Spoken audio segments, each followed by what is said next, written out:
Hello and welcome everyone to today's webinar on ASTD's new competency model. We are of course delighted to have you here with us today. Very excited about this presentation, the information from it. I do want to share with you, because of the number of people on the call, you are in mute mode. Our apologies for that.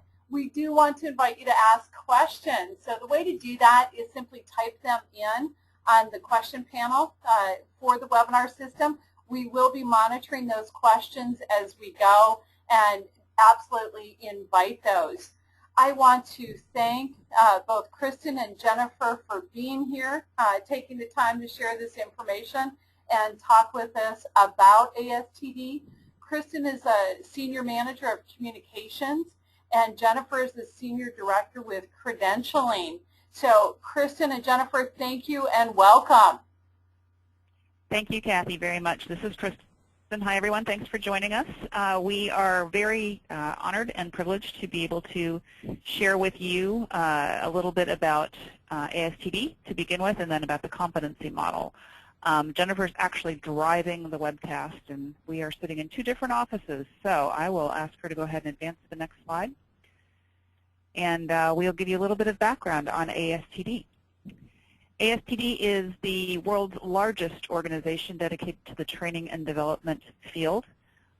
We have a quick poll here to ask you if you're familiar with us at all. So if you want to go ahead and let us know what your familiarity is with ASTD, that will possibly help me talk less. No,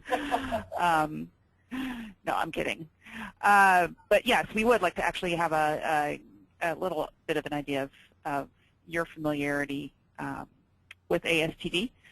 We are the world's largest organization dedicated to the training and development profession that comprises more than 40,000 members from more than 100 countries, so literally around the world. And those folks are in all kinds of businesses. There are consultants, there are people who work inside organizations. They are also, oh, there we go, so 35% not at all familiar, some familiarity, 47, and there's some experts out there too. That's awesome. Also, what you will find in your work is that developing folks is the core of what you do. It is also the core of who we are. A little bit of background there on some statistics. So 100 countries, there are 120 chapters around the United States. We have more than 15 international partners. Those are often organizations or companies that partner with us to share content. Our members work in companies of all sizes. They work in the public and private sectors across all industries, and several are vendors as well. So we are a big group of people whose vision is to create a world that works better, and we do that through our mission, which is to empower professionals to develop knowledge and skills successfully. And we have strategies that kind of drive everything that we do. So you have a little look at the puzzle of those strategies. There's 7. And really what we try to do is focus on the work that we do and help that work so that work contributes to these strategies. We want to nurture community. We want to care for our people, deliver a great customer experience. And really at the heart of it all, we are about creating, collecting, and delivering relevant and useful content. All of that helps extend our reach and influence. And the competency model that we're going to be talking about is a big part of that content driver. Jennifer's going to take us in a deeper dive around that. Some of what we do, we provide resources for learning professionals. That includes research and analysis. We have published more than 600 books. We have more than 60 education programs that range from things like one-day workshops to 3-day certificate programs. We do actually have a coaching certificate program. We have a monthly magazine called T&D that reaches more than 40,000 people around the world, and that is a best practice-focused monthly publication. We bring people together in conferences. We have an annual conference every spring that draws more than 9,000 professionals from around the world. Next spring it will be in Washington, D.C.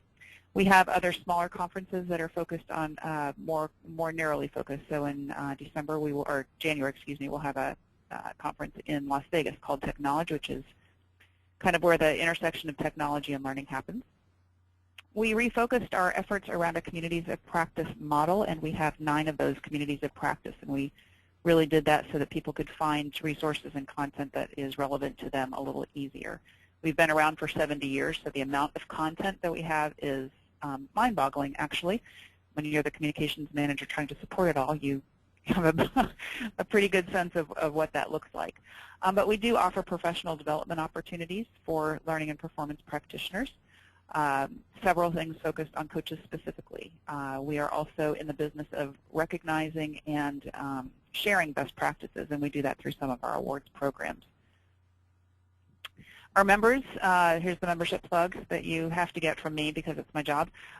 We try to make membership a really valuable proposition, so not only is there research that indicates that when you belong to your professional organization that actually has really strong benefits to your career. We try to make it meaningful as well by offering discounts on products and services, education programs, and conferences. And of course, if you were to go to the ASTD website, astd.org, you would find more information about that. So it's a little bit of a look at who we are.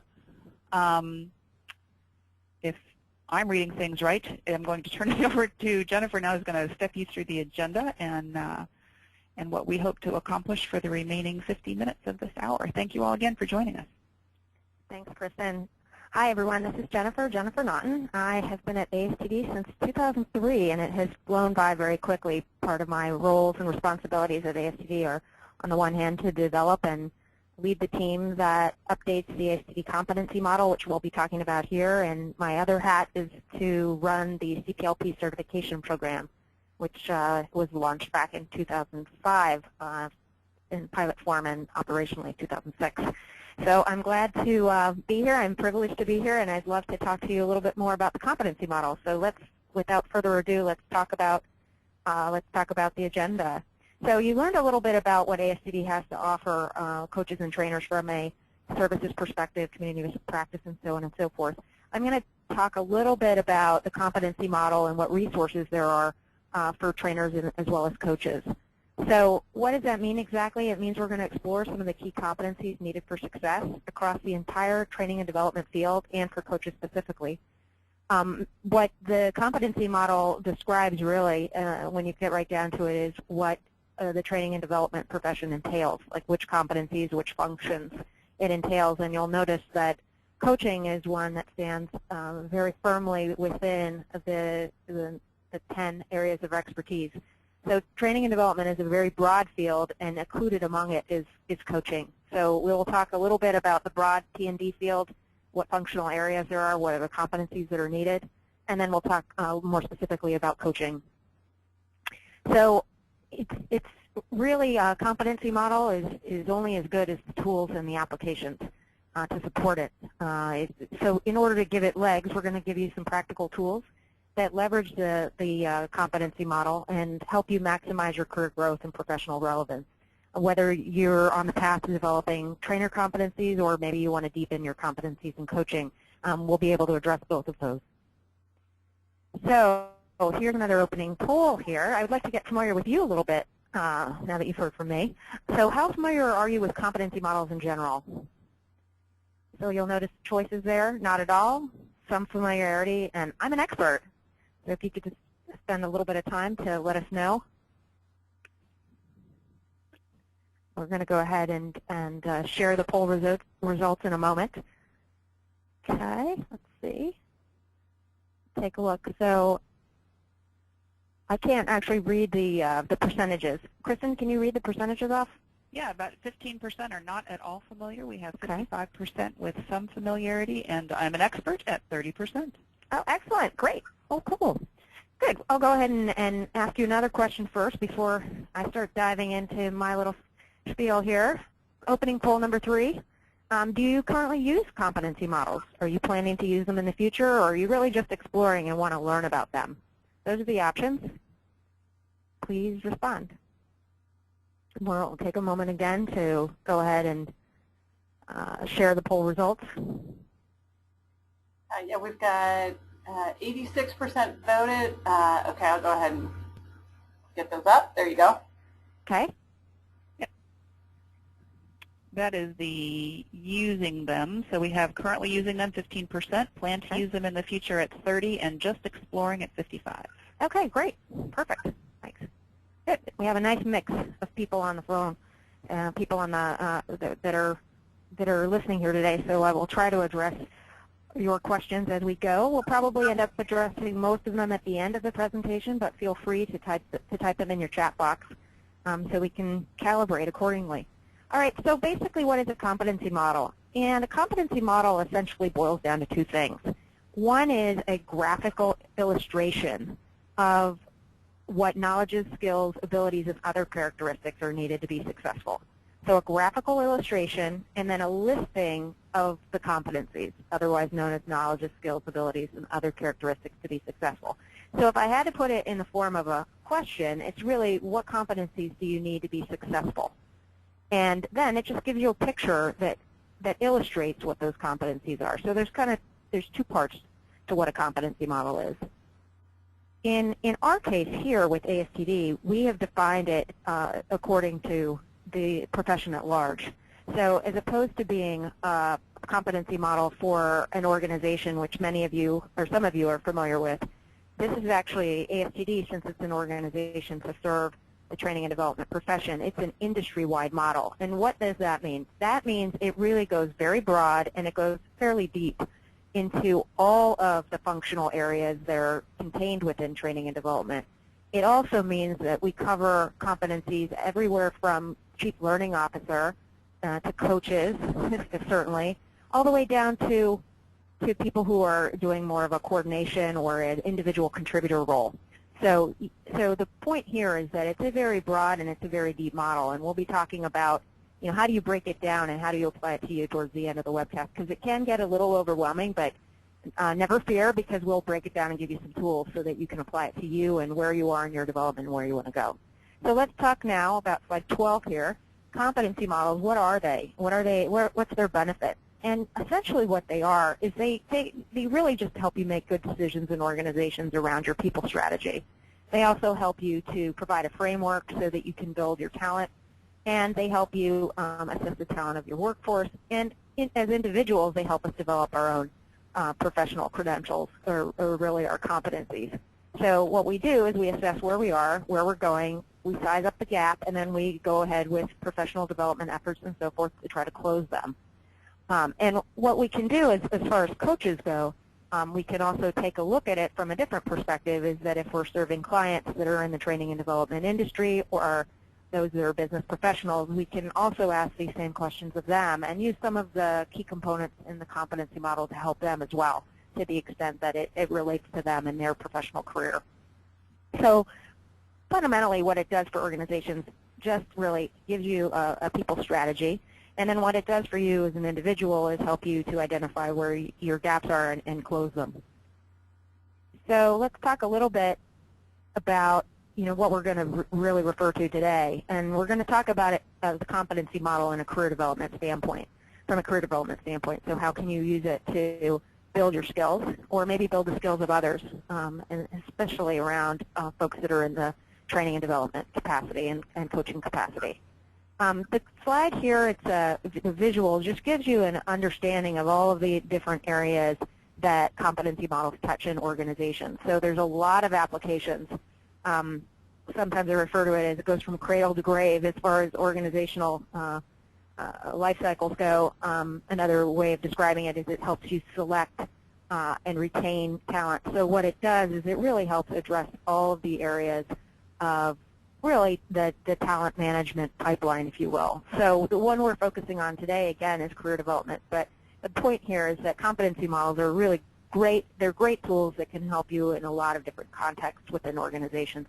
So there's my obligatory plug as far as the value of competency models that continues here, and say that research indicates top performers can perform up to 20 times. They basically have 20 times more yield or more results as people who are not top performers.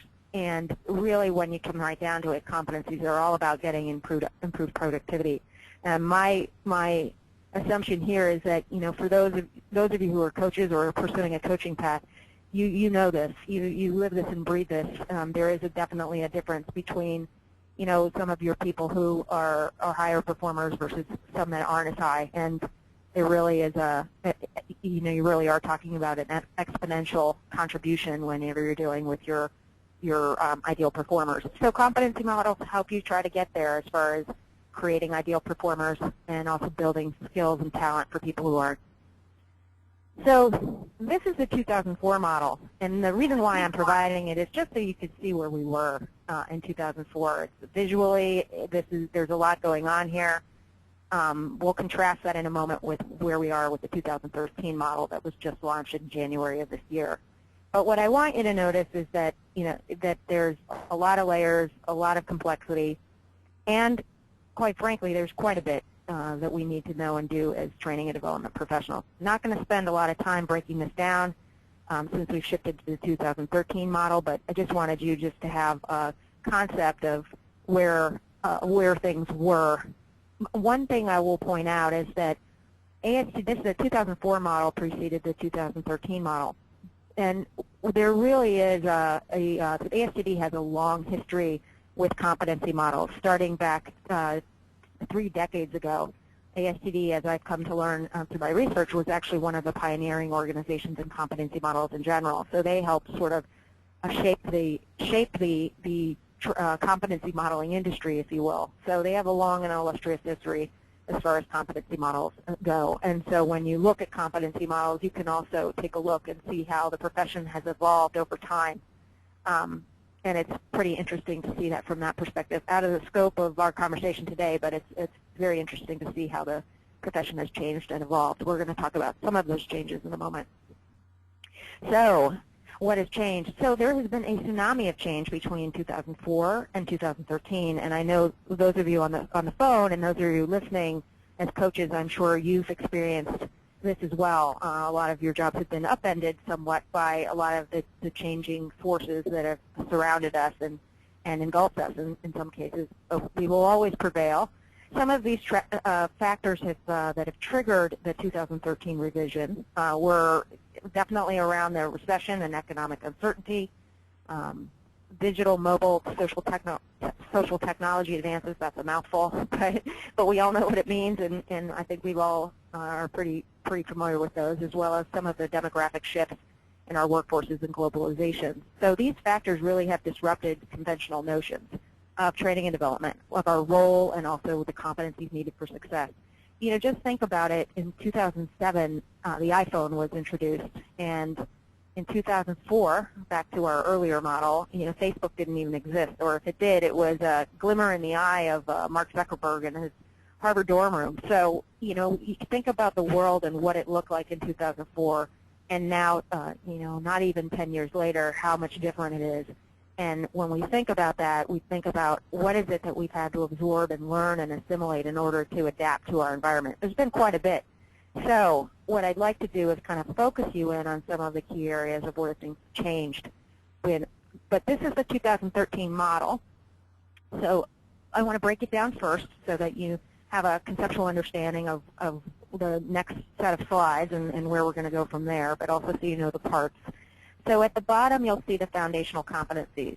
What those are, they're kind of the pillars. These are the pillars, the pillar competencies, if you will, or cluster of competencies that you will need in any job that you take. Basically, in any profession, this is going to be something that is, these are sort of building blocks to success across a wide number of professions. So on the areas of expertise, which is in the Pentagon, these are the functional areas, the functional and technical areas that make the training and development profession what it is. So these are the areas where this is what defines us as an industry. So what you have is you kind of have a layering of competencies, foundational competencies that you really need to have in any organization in order to be relevant and successful. And then layered on top, these are the competencies that are very specific to the training and development field that make you who you are in the industry, and these are what give the training and development folks a competitive advantage over somebody that does not necessarily have that skill set. So this is what makes us unique as a profession. These functional areas that are based in the pyramid here. excuse, not the pyramid, I'm sorry. The old terms die young, die hard, but in the Pentagon here. All right, let's talk about some key themes. So really, what are some of the key themes that came out of our research? The research that we did was a 9-month effort. It was very exhaustive. I could go into a lot of details about it. Certainly happy to do that offline. But what you should know is that from the research, the key themes that emerged is around being able to leverage technology and leverage it well. Being able to, so here's an area that's really changed. It's not just about facilitating learning. It's really about facilitating learning communities. So what this really means here is that there's been sort of a paradigm shift as far as what the trainer's roles are or coach's roles are in terms of, we will always have instruction where you're standing and teaching in front of the class, but now it's really leveraging entire learning communities, whether it be informally or formally. Learning is not really seen as an event, such as the one-time classroom training event. It's really engaging audiences as far as a process, so it can continue over time. It's more continuous as opposed to discrete. Engaging diverse audiences is another one that we should be paying attention to. I think comes as no surprise that we're living in an increasingly global workplace, if you will, and as part of that you have more diverse audiences. This is really related to having a global mindset, or needing to shift to a global mindset. And what I mean by that is not only looking at the world as far as one that's filled with multicultural influences, but also looking at the world as multi-generational. So, how do you adapt? I think we have 5 or 6 generations in the workforce now, more than we have ever had in recent history. And so, how do you adapt the content so that it's relevant, so that it's receptive, so that it's received from these different audiences, these different generations, as well as how do you adapt content and how do you adapt communications so that they are culturally able to generalize across a wide number of different languages and the different cultural norms. So, pick your audience and adapt to your audience is a big rule of thumb here. But it's just more than we've ever had to do before. So, one theme that remains front and center, and it has for many years, certainly in the 2004 model, and prior to that, it goes even back further, is we need to hone our skills so we're continuing to be relevant as a business partner. And as far as how that relates to in a coaching context, whether you're an external consultant or an internal consultant, you really need to focus in on what the business needs and sort of ground your practices in terms of being able to deliver as far as what the organization is what their mission and vision is. So, and finally, being able to demonstrate value and impact with metrics. This is one that's coming up. We've seen a lot about big data. We've seen a lot about integrated talent management systems. So the bottom line is that there's a lot of technology out there, collects a lot of data. So we have it. We have it for us to use. Being able to pick the right metrics, being able to demonstrate being able to tell a story, what is it telling you, and especially being able to use that to help organizations make some decisions, whether it be about talent, whether it be about whether or not the training class is really working or not, or if you need to tweak it. There's a lot of ways that you can use data, but we're getting more of it. There's a higher bar in terms of an expectation of our literacy around our ability to know how to use metrics and how to tell a story with it. So this is one that I would say is emerging, and what I mean by that is a lot of times people will hear me talk about the themes and they'll start to get very nervous because they'll think, oh, I'm behind the curve. I need to know everything now. It's not really that. This is a good example of one that is, certainly we're seeing a rising tide as far as the increased competencies that are going to be expected around this. So, start learning. Take bites out of the apple,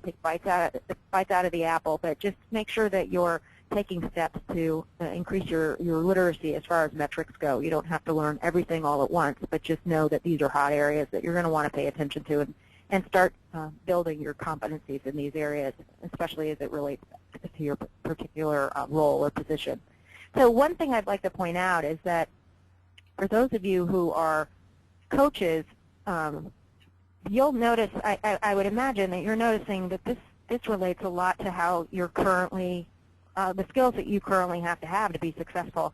Certainly coaching is a process. Certainly you've had to deal and work with a lot of different audiences and customize your communications to those different audiences. I think you certainly had to develop business agreements and partnership agreements, and know what that looks like, and especially those of you that are in the external consulting world, I'm sure demonstrating value is a front and center on your minds. So what's very interesting is that some of these themes, I think that they probably are not going to be things that are very unique to, they're not going to be very foreign to the coaching community. They're ones that I think you have had to adjust to and adapt for quite some time. So I think on the training side is for those of us on the training side, I think there are some areas that are a little less common or a little bit more foreign to us in the training environment that require further adaptation. So my point is only this, is that there's kind of a lot of different threads and a lot of different connections between both coaching and training, as well as the fact that some of these emerging areas, I think, play well into people who do coaching, and play well into your wheelhouse and to your sweet spot already. So I think that's good news for those of us who are coaches. So let's talk about the 2013 model and the areas that have changed. And again, this ties it back to the 2004 model. So for those of you who aren't really as familiar with the 2004 model, never fear, I'll kind of talk about them in exclusion. So learning technologies is one that was added to the areas of expertise because of the increased prevalence and relevance of learning technologies. And we'll talk about the definition of what that is in a moment. As far as the foundational competencies, these three that are listed on below, those are the ones that are new. Global mindset, which we've talked about a little bit, it deserved its place in the sun, so it was added. Industry knowledge is another one, and technology literacy is another one. And I'll talk about the details of what those are in a moment. But this is good to know as far as where are things shifting, what's becoming increasingly important, what's getting more visibility, what competencies are kind of popping, if you will, and this would be the answer to that question. So the areas that are refocused are in red, and what does that mean? What a refocus means is that it was on our radar. It was on the 2004 model, so on our radar. It was definitely things we were tracking at that time, but they had a different flavor. So I like to think of it like fashion. Sort of, you'll have a fashion that comes up, and over time it gets sort of reinterpreted. Bell bottoms is a good example of that. So what this means is evaluating learning impact was one where we already had threads of it, but it's kind of emerging a little differently in 2013. So it was more narrowly focused on evaluating training events. Now it's really looking at the impact, so a lot more at the impact level, and it's also looking at many more forms of data in order to tell that story, if you will. So I would like to say of it, the way I look at it is it's a bit broader, and its focus, and it's a bit broader in terms of what the evaluation is taking into account, and it's a bit different in terms of it's looking very much at the impact, not just of training events, but also different learning programs and evaluation programs and so on and so forth. Integrated talent management to your left. The difference here is before it came, it was listed as career planning and talent management. Career planning is still in there. The big key difference here is that it's more integrated. Integrated is the operative phrase here, and what that means is that you're starting to see systems, talent management systems, largely because of technology and improvements in technology and applications. You're starting to see talent management systems deal with all parts of the employee life cycle, and they're now working, and they're now being housed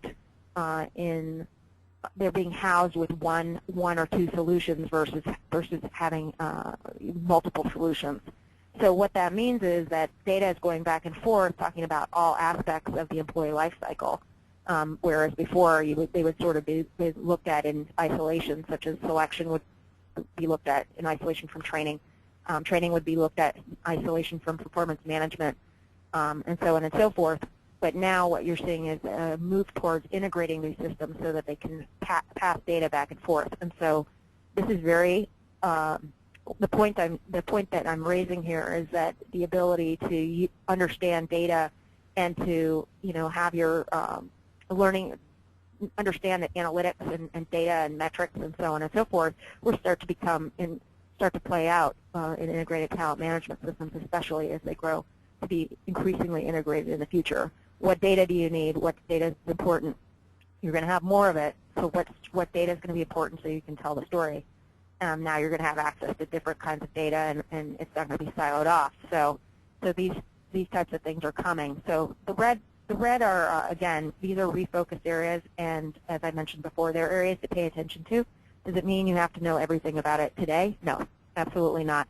And the thing that you always want to keep in mind is, what is your role? What is your role now, and what do you want your role to be in the future? So that will help you sort of laser focus in terms of those areas that are going to be especially important to you as a coach or as somebody that wants to broaden into training.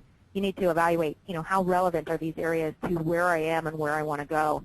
And that can help you focus on what you might want to tackle and what you might want to tackle first. But we have a much more sophisticated tool for that that can help you tackle that, and I'll talk about that at the end. So it's Jennifer, hey, we had a real quick question that while we're Sure. talking about data, it might make sense to go ahead and answer right now. And Okay. the question is how you suggest learning how to gather and interpret data. I know that one of the things that ASTD talks about is the fact that the information that you gather about the programs that you run is really often relevant to the business. There's different kinds of models and things to measure stuff, but at the end of the day, it's really about what matters to the business. But do you have any other thoughts on where to even start learning about how to gather and interpret data? That's a great question, and I think it's one where it's one where I think as an industry we are still kind of getting our arms around it. I would say that the best thing to do would look at ASTD's resources around that. I know that they have a number of publications that have come out recently that have talked about that, and I believe there's one that's going to be coming out. But that's a great question, actually. So the other thing I would recommend, if the person that asked that wants to shoot me an email at the end of the session with that same question, what I can do is I can go ahead and look at the resources that ASTD has available and talk about some specific resources that I think might be able to help you and point you in the right direction. It's a great question. Okay, so let's move on. So let me give you the holistic picture. So what are we going to talk about next? We're going to go and dive deep into the foundational competencies first, then we're going to dive deep into the areas of expertise after that. So what I'm doing now is doing a bit of a drill down. So the first area, business skills. So what does that mean? So basically, you'll see the business skills is listed, and this is the competencies that are part of being able to be competent as far as business skills with respect to being successful on the job, if you will. So you'll notice analyzing needs, proposing solutions, applying business skills, driving results, thinking strategically. These are all areas that are considered part of business skills. Interpersonal skills, they're communicating, building trust, networking, partnering, demonstrating emotional intelligence. That last one, demonstrating emotional intelligence, is a big one. It's one that I think is not foreign to those of us in the coaching field. That's one that's fairly recently emerged. I think it's been around for the last decade. So global mindset, as I mentioned, it's new. It's being able to adapt your behavior to accommodate other perspectives and leverage diverse contributions, whether it be across generations or whether it be across borders. Personal skills, this is really modeling personal development, and it's the adaptability to change is kind of what this one boils down to. So industry knowledge, I'd like to pause here a little bit, talk about this one. This one's new, of course. So what this is some of us, and especially those of us that are working in internal organizations, have bodies of, not one body of knowledge that we're responsible for, but two. and sometimes more. Those individuals that are in pharmaceuticals, we tend to see that a lot there. We tend to see it a lot in finance and financial industries. So what this means is, you really need to have an understanding of the sector that your business is in or your organization is in addition to your understanding of training and development. So, you may have to take on some, you may have to develop some subject matter expertise or a certain level of subject matter expertise in an area outside of training and development in order for you to be effective in your organization. Technology literacy, what this is it's the ability to just use your garden variety technology tools, be aware of what they are and just be able to use them effectively. This is pretty agnostic as far as it's not necessarily training and development specific. As I said before, if you're in the foundational competencies, you're not necessarily focused on training and development specifically here. So this would be, areas like using Google or being able to, just basically have basic familiarity with search tools or just even various things that you would need just to perform work in general, not necessarily the learning-specific technologies. So let's talk about the training and development areas of expertise. So knowledge management is one. This is one that I think doesn't come as a shock to any of us. Capturing, distributing, and archiving, the intellectual assets, if you will, within your organization. So this is, what you would do to establish a culture, keeping institutional knowledge, making sure that you're transforming knowledge into learning. So this is really about knowledge management and knowledge management systems and what you're doing to support that.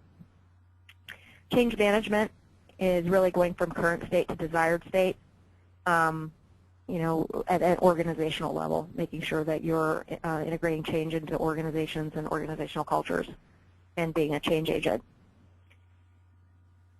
Performance improvement, this one sometimes is referred to as human performance improvement. It's really providing a systematic way to analyze and close performance gaps. So it's identifying a performance problem and then being able to create interventions or create to implement solutions.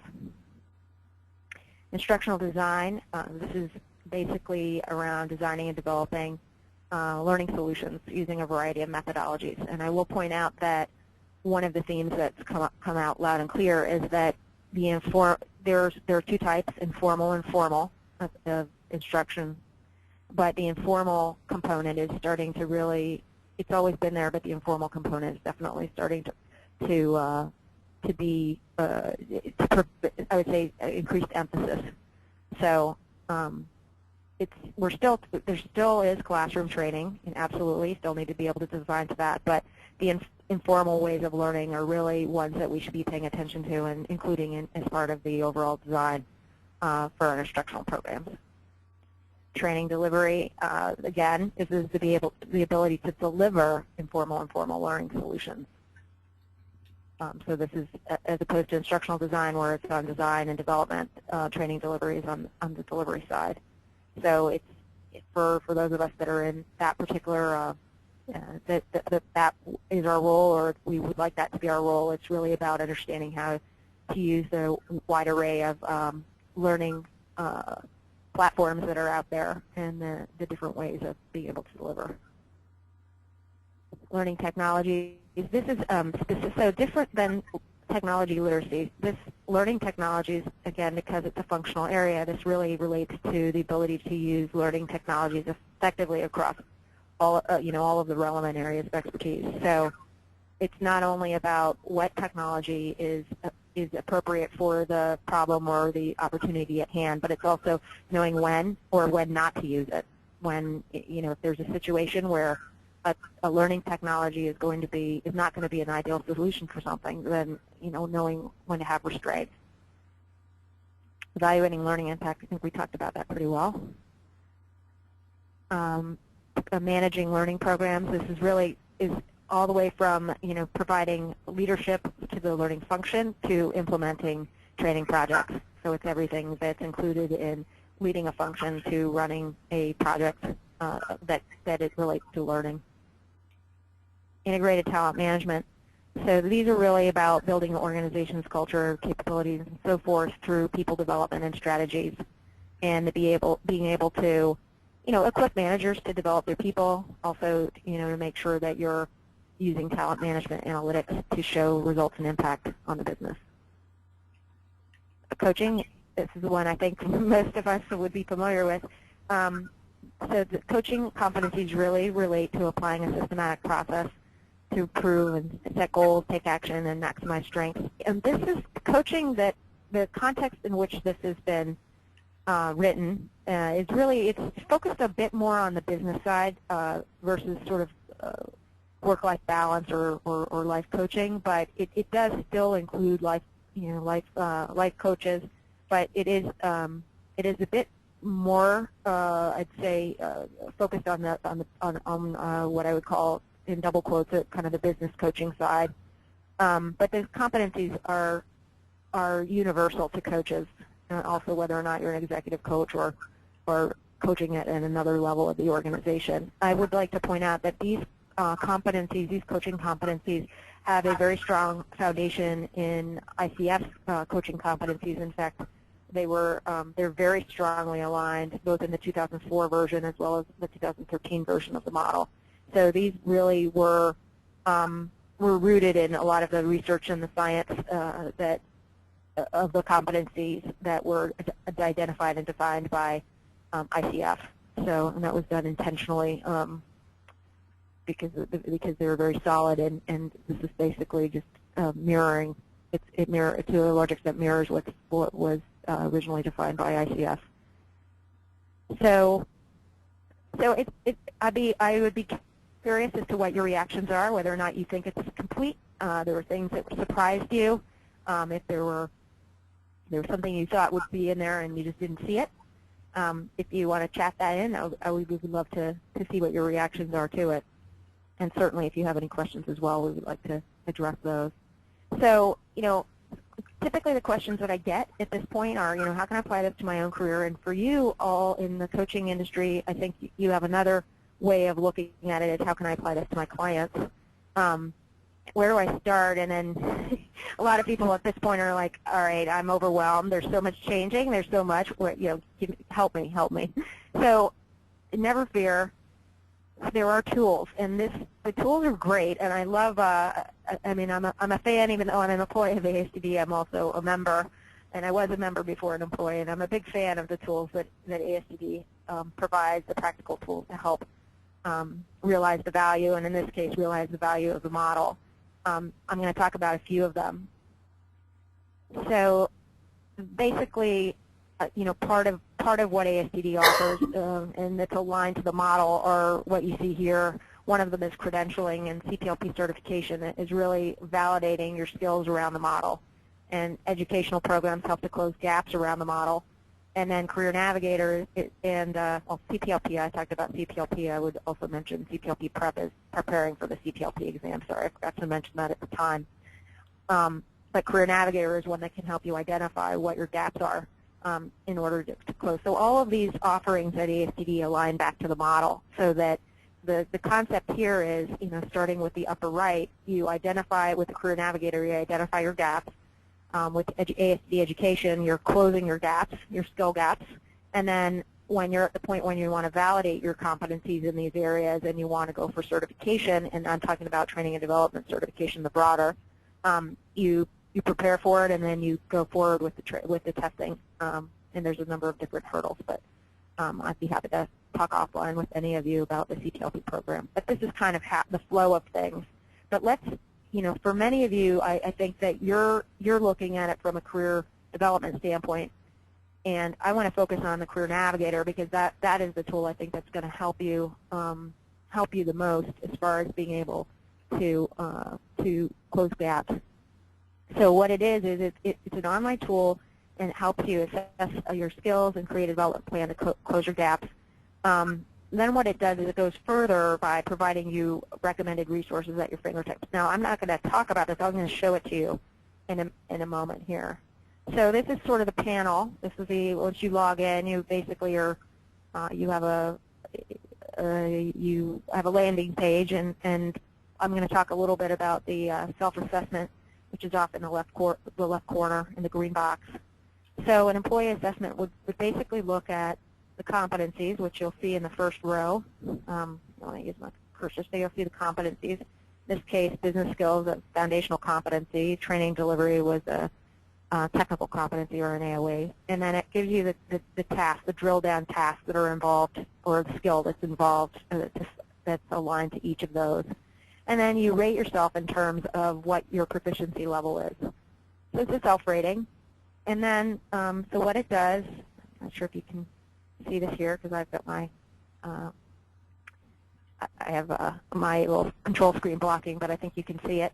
So what it does is it tells you sort of the gap in terms, and then it ranks it in terms of, you know, the gap in terms of your skill deficit area, if you will.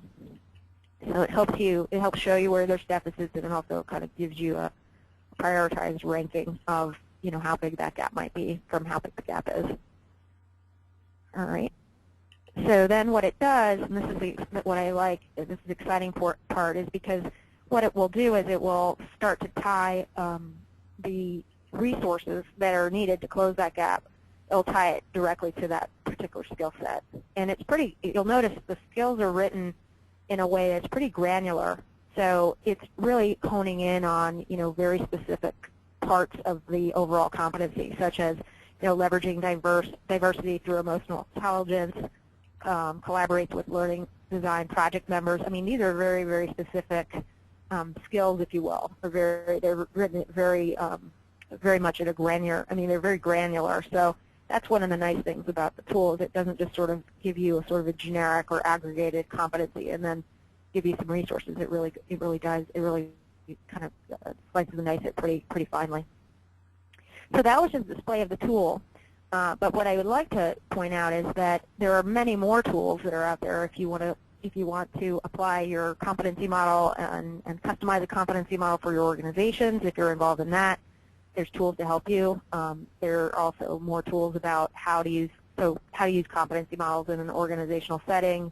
You know, how do you use this competency model for your own professional development. We have a lower tech tool, if you will, one that's just a low-tech version of the Career Navigator, which you just saw.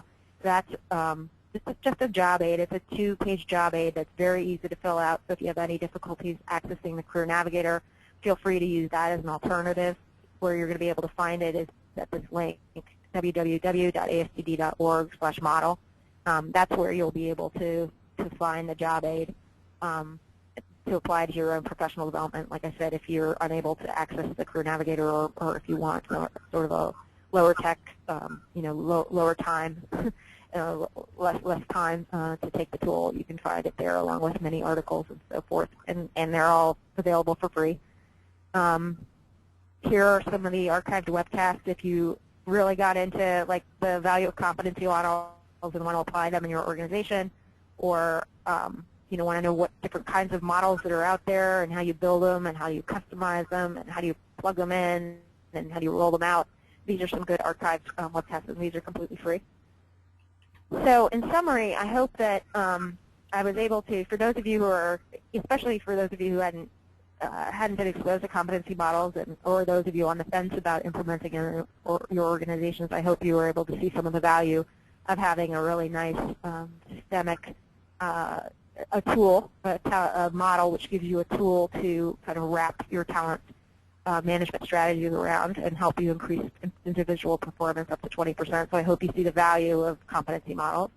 I hope we also talked a little bit about how competency models can be applied in an organizational setting, and I gave you some tools if you really want to dive deep into that.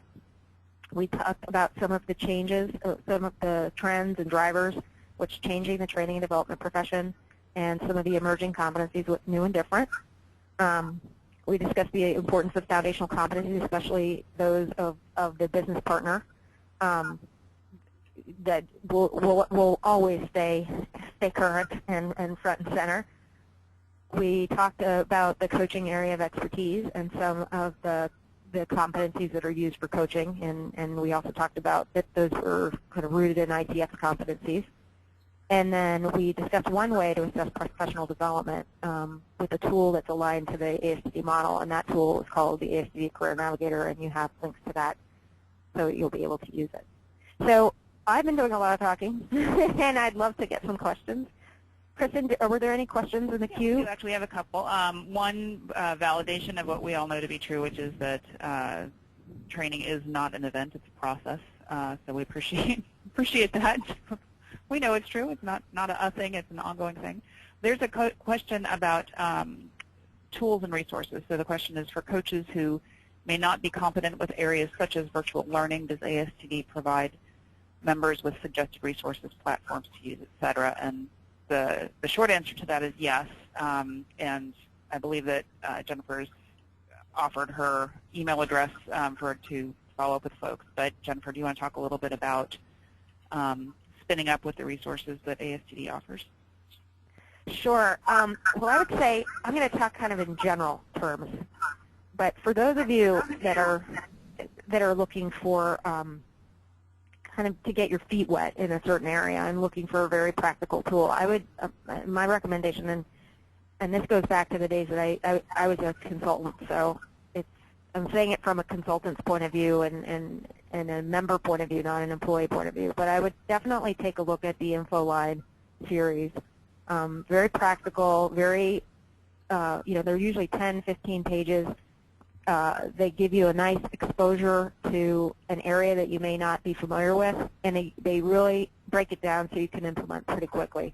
So if you're looking for something that gives you a high-level kind of exposure to an area, that's a great series to look at.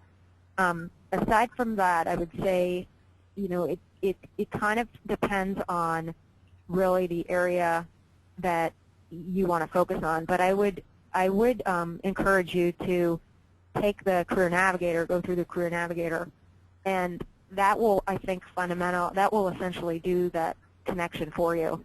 So, if that's an area that you want to, if you want to look into an area that, in particular, that tool happens to map a lot of the ASTD's resources to topical areas. So it could really, in some ways, it acts almost as a search. So I hope that helps. Great. This is a question, I can take this one. It's how coaches can network with ASTD if you're not members, and there are a couple of different ways. So I mentioned at the top of the webcast that we implemented a communities of practice model, and basically what that means is that we've kind of identified with the help of our members and the broader profession kind of how people are identifying themselves in the work that they do. Some of it is around what they do, some of it's around where they do. But each of the communities is also has what we call centers of interest. And so if you were to go to the ASTD website, astd.org, at the top of the nav bar, you'll see communities of practice. And if you click on that, you'll see that there are several different options. Human capital would be a community where you would see a lot of coaches gathering to have conversations. There's a blog with content there. Conferences are another excellent way that we always recommend people network with us around those types of things, and you don't have to be a member to attend the conferences. But I would start with the communities of practice and just kind of explore what's there, and the conversations that are happening on the blog there would be a great way. We also are a pretty robust presence in social media. Our LinkedIn group has over 70,000 members. We encourage people to join that and start conversations there. We also are pretty heavily on LinkedIn group? Facebook and LinkedIn. ASTD National's LinkedIn group. And we're also pretty active on Facebook and Twitter, so you can connect with us there as well. And I think question about membership too. Yeah. You want to take this one, Jennifer? It's what does membership cost? And if I'm self-employed, so this is going to your experience as a consultant, you might want to tackle this. How does it make a difference for me? Well, for me, ASTD membership is free, so. I'm an employee and a member, yes. That's right. It's one of the fringe benefits.